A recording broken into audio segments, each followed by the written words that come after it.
All right, so welcome back to video 2 of the Empowered Teams training series. Now, if you missed video 1, make sure you go back and watch that because I talk about my story, what I had to learn to lead teams in a powerful way, in a way that empowered them through my own failure and my own learning lessons. So there was a lot of stuff that I talked about in that video that you don't want to miss. So I really want to encourage you to make sure you go back and check that video out if you missed it. So today I want to talk about you. And when it comes to creating an empowered team requires an empowered leader, an empowering leader, I should say, because you need to be willing to give your team freedom. You've got to be willing to give your team some authority and some room to do the work that they need to do. And this is really hard for leaders. This is really hard for a lot of us. We got to where we got to in leadership because we're smart, capable people. And that can be our Achilles heel because we always think we're the most qualified for every job that comes out there. But I want to talk about what's hard for us in doing this in terms of empowering other people and how we get in our own way. Now, some of the thought processes that we have around this are obvious. There are things that everyone thinks of at some point in time. We hold back on trusting and empowering people because we're worried that people will make mistakes. And this is really common, right? You're worried that, hey, if I delegate this responsibility to this person, they're going to take that thing and they're going to screw up. And then consequently, if they screw up, guess what? You look bad to maybe your boss, or maybe you look bad to your customers, maybe you look bad to other team members. And so you're worried that you're going to put someone in a position to fail, and then that's going to come back on you and look bad. The last thing that's really the low-hanging fruit of how we get in our own way is by this idea that we're the most qualified and we're the best people to do anything that we delegate. And I'll share with you a quick story about a doctor I worked with who had come to me not being able to hire an associate doctor. And an associate doctor, if you're not familiar with the term, is basically a doctor that's an employee doctor that works for a clinic that has an owner doctor that's a practicing doctor, as well as the owner of the clinic. And so this doctor had hired associate after associate, and nothing seemed to work. And he was perplexed. He said, hey, I think I've been doing everything that I can to make this work. It just doesn't seem like this can work.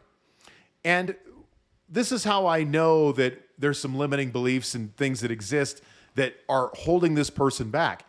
I've worked with hundreds of clinics over the years that have hired associate doctors successfully and had really good long-term relationships with those doctors. Now, not every associate doctor sticks around forever, and not every associate doctor does great work, but I've worked with plenty of clinics where I know that this is possible. So I know this isn't some sort of pipe dream or some sort of crazy idea that isn't going to work. And so as we were exploring this idea, we were about 30 minutes into this conversation, and then he said something, and I thought, that's the thing. That's where this particular doctor told on himself about what his challenge is, and it has to do with no one can do it like me. And this is what he said. He said, I know that my patients will get the highest standard of care and the best standard of care if they see me. No one is capable of doing it better than me. And he literally said that. No one is capable of doing it better than me.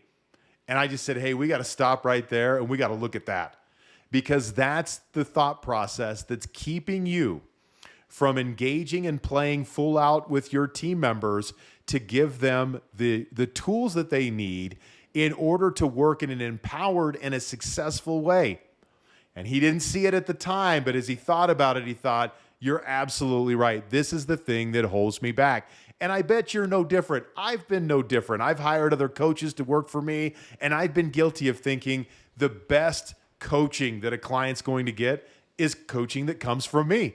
And so then I've held back on hiring certain people or even leaning into training and development with them because I'm like, well, what's the point? They're not me anyway. And so I want you to think about some of those mindsets. And those are the easy ones. Those are the ones that always come up for people. But then there's a deeper seated set of assumptions or things that hold us back from pursuing empowerment with our team members that we need to examine. And I'll give you an example of some of those things and what they are. So the first one is when you put your value in doing versus being, you feel compelled as a leader to always be a doer. So it's really hard to delegate. It's really hard to empower when your worth personally comes from accomplishing tasks and getting things done for your business or getting things done in your leadership. I know a lot of leaders who hold on to this philosophy that, hey, I don't want to be one of those lazy people who can't get in there and roll up your sleeves and get work done. And look, there's a time to help your team in that manner. I don't disagree with that. But most of the time when leaders do this, they do it to their own detriment. They do it to their team's detriment. And it's really because they're trying to scratch the itch of where their value lies, that my value is only in the things that I do for other people. And the problem is, as you know, and I've been this kind of a person, that it's never enough. You can never stop doing things for other people because the minute you do is the minute that your value to other people goes away. So it's this treadmill of constantly working. So I want you to think about this. You may have heard this quote before. When I was in college especially, I spent a lot of time with the Tao Te Ching, which was written by Lao Tzu. And so I'm a really big fan of that book and just some of the wisdom in the Tao Te Ching. And Lao Tzu said this one thing, and I'm going to paraphrase some of the comment, because if you take this comment and really go deeper, you can see how profound it really is. But I'm just going to give you kind of the Cliff Notes version of it. Lao Tzu said that a leader is best when their aim is finished and the goal is fulfilled. The team will say, "We did it ourselves." And that's really hard for leaders, to step back and let their team take credit for the success that happens and to be the orchestrator behind the scenes that creates the environment that allows this level of success to happen. But the problem is when you're always in the weeds, you're always doing and you're not looking at the big picture and giving your team the things that it needs to be successful because you're too busy taking action and doing things on a regular basis. Now, beyond that, there might be this need to really want to be the one that stands out, the one that everyone looks to as the star of the show. And I know a lot of leaders who want to be the star of the show, they let their ego get in the way of great empowerment with other people. And how does that show up? It shows up by the leader always wanting to take credit for the things that happen, or a leader holding back on giving information that people need to be successful. It's even a leader who's resentful of a team member who does something better than them. I've seen leaders like this. I've worked with leaders like this, and I've seen I've seen this show up a lot of times in leadership situations where you can tell that a leader is envious of a team member and the success that that person creates.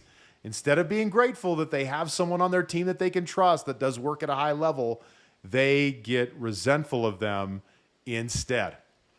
And if you think that maybe that's not you, maybe it's not, but maybe it is you, and it might be something to think about. So as you think about your own journey here, and if you think about your own team and their empowerment, think about how you might hold them back from being as empowered as you would like them to be.